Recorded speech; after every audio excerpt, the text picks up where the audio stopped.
Hello, আসসালামু আলাইকুম viewers, কেমন আছেন? আশা করি আল্লাহর রহমতে ভালো আছেন। আমি আপনাদের দোয়ায় ভালো আছি। ঘুম থেকে উঠেই দেখি কাজ আর কাজ।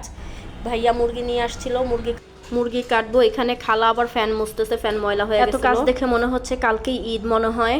তো এখানে আবার কাপড় ভিজায় রাখছে, বুয়াই কাপড়গুলো ধুবে। তো আমি কি করব চিন্তা করলাম যে আমি এক কাজ করি, ফ্রিজটা অনেক নোংরা হয়ে গেছে, ফ্রিজটা ওয়াশ করে ফেলি।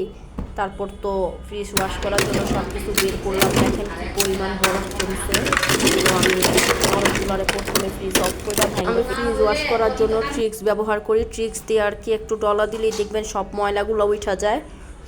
তো ট্রিক্স দিয়ে আমি এখন ফ্রিজটা ওয়াশ করব। ভিতরে সব কিছু আমি খুইলা নিছি আগেই, ওইগুলা খুইলা ধোয়া হইতাছে।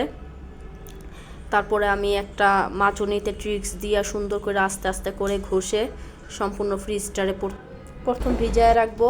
তার কিছুক্ষণ পরে ভিজা কাপড় দিয়ে আবার সুন্দর করে মুছবো। তারপর মুছার পরে আমি দেখেন কি সুন্দর লাগতেছে। এখন কিন্তু একটু ময়লা দেখা যাইতেছে না, অনেক ভালো পরিষ্কার হয়েছে, আপনারা দেখতেছেন। এখন এইখানে আবার যে এইটার ফ্রিজের সম্পূর্ণ থাকগুলা ছিল সব ধুয়ে আনছি। এখন পুরা ফ্রিজটা আমি দেখেন ফিটিংস করছি। এখন দেখতে খুব ভালো লাগতেছে, মনে হইতেছে এইমাত্র ফ্রিজটা কিনে নিয়ে আসছে। এখন আমরা মুরগিটা কাইটা নিব। দুপুরবেলা রান্নার সময় হয়ে গেছে, সবাই আবার খাওয়া দাওয়া করবে, ক্ষুধা লাগবে। তো এখন আমি দেখেন কিভাবে মুরগিটা কাইটা নিতেছি। আমি আগে এক সময় মুরগি কাটতেই পারতাম না, এখন খুব সুন্দর তাড়াতাড়ি মুরগি কাটতে পারি।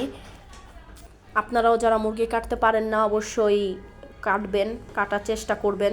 নিজের হাতে একটা জিনিস কাইটা ধুইয়া রান্না করলে একটা অন্যরকম টেস্ট আসে, মজা লাগে। আপনারা অবশ্যই বাসায় ট্রাই করবেন যে মুরগি কীভাবে কাটে। আমাদের মুরগি কাটা প্রায় শেষ, এখন মুরগিগুলা ধুইয়া নিব।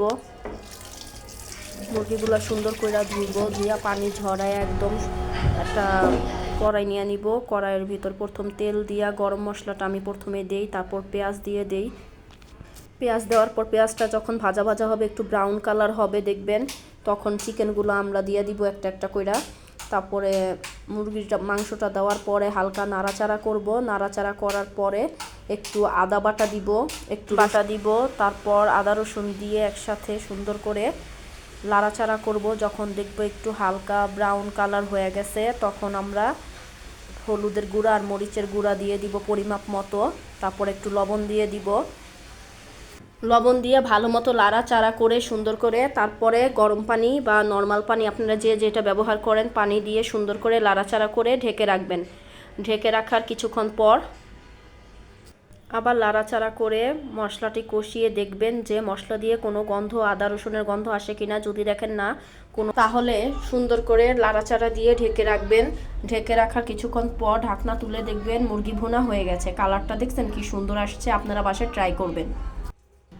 এখানে দেখেন আমার বাচ্চারা ঘর এলোমেলো করে কি করতেছে। যাই হোক, আমার চ্যানেলটি যদি আপনাদের ভালো লাগে অবশ্যই লাইক সাবস্ক্রাইব করে আমার পাশে থাকবেন। আর আমার ভিডিওতে কোনো ভুল ত্রুটি থাকলে মাফ করে ক্ষমা দৃষ্টিতে দেখবেন। আল্লাহ হাফেজ।